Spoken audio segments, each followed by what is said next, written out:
اسرائیل بنے گا. حدیث میں خبریں، یہ سارے مسلمان ممالک تمہارے ہاتھ سے نکل جائیں گے مسلمانوں.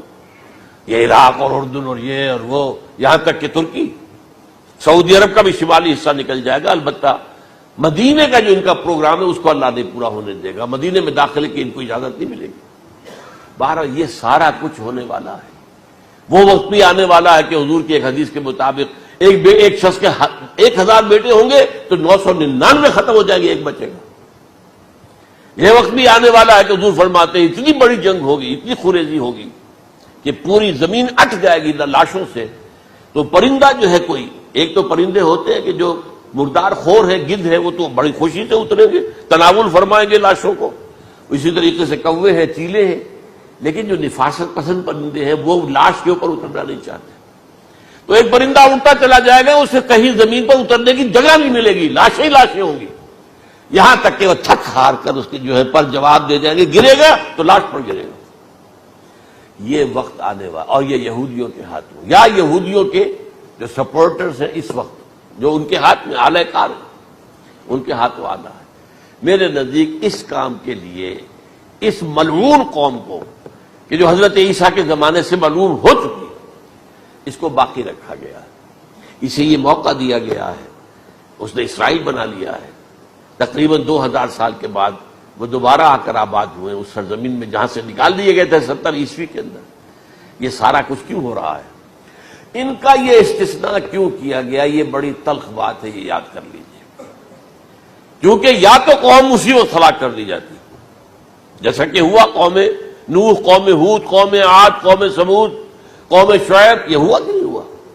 اور صدوم اور عمورہ کی بستیاں جہاں حضرت لوط بھیجے گئے، اور آل فرعون جو ہلاک کیے گئے. یا تو پوری قوم ہلاک کی جاتی، نہیں.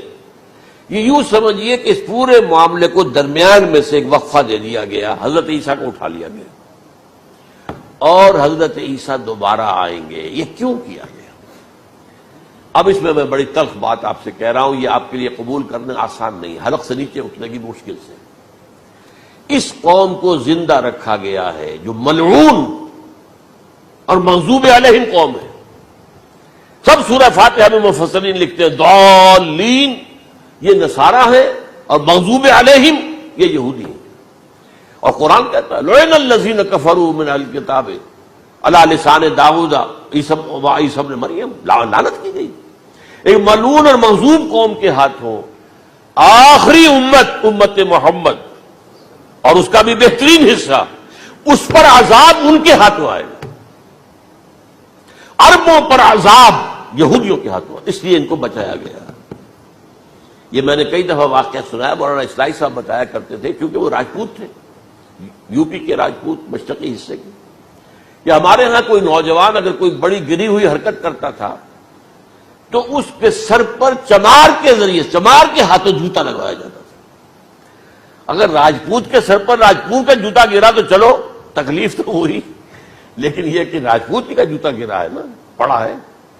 لیکن راجپوت کے سر پر چمار کا جوتا، جس کو آپ انگریزی میں کہتے ہیں to add insult to injury, وہ تکلیف بھی ہے جوتا کھانے کی، اور انسلٹ ہے کہ ایک چمار مار رہا ہے. یہ امت سب سے خیر امت ہے، کنتم خیر امت اخرجت للناس. اس کے لیے عذاب بھی بدترین آئے گا. اور کن پر آئے گا؟ اس امت کا جو اصل نیوکلیس ہے، عرب، جس کے بارے میں حضور کی حدیث موجود ہے ویل للعرب، عرب کے لیے بہت بڑی ہلاکت.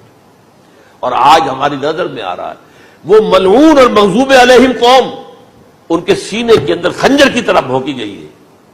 اور 30 کروڑ کے قریب عرب بے حمیتی، بے غیرتی، بزدلی، کمزوری، ذلت، مسکرت کی مثال بنے ہوئے. کوئی بول سکتا ہے اس اسرائیل کے خلاف؟ کو بول سکتا ہے؟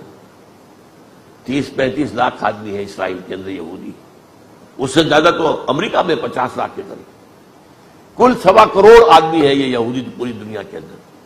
لیکن دیکھیے جو چاہتا کرتا ہے. جب چاہا اس نے عراق کے ایٹمک انسٹالیشن کو تباہ کر دیا، اور سعودی عرب کی فضا میں اس کو فیول کیا ہے انہوں نے، دوبارہ ریفیولنگ جو ہوئی ہے ان کے جہازوں کی، وہ سعودی عرب کی فضا میں ہوئی. اللہ تعالیٰ نے یہ کوڑا ان مسلمانوں کے لیے رکھا ہوا ہے کہ جن کے رتبے ہیں سوا، ان کی سوا مشکل ہے. جتنا اونچا مقام اللہ نے دیا عربوں کو، ان میں حضور کو اٹھایا، ان کی زبان میں اپنا آخری کلام نازل کیا، تو ان کی ذمہ داری بھی بہت ہے. جن کے رتبے ہیں سوا، ان کی سوا مشکل ہے. یہ ہے میرے نزدیک واللہ اعلم